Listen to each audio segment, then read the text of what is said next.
Paano mag-certify ng SSS Sickness Advance?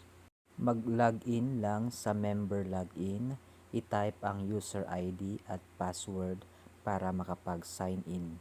Siguraduhin nyo lang sa inyong employer na hindi pa expired ang kanilang reimbursement application para ma-certify ninyo ang inyong confirmation. Ka-login ninyo, pumunta lamang kayo dito sa may services at hanapin nyo ang inyong SSS sickness application.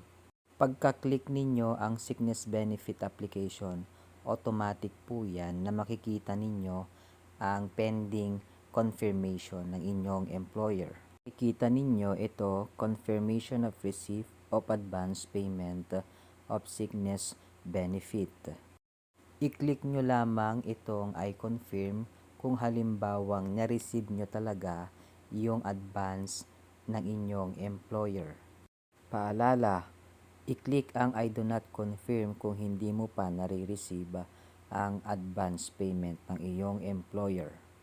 Kapag i-click mo na yung I confirm, meron ulit notification na I confirm that my sickness benefit is correct. Tapos i-click mo na yung OK.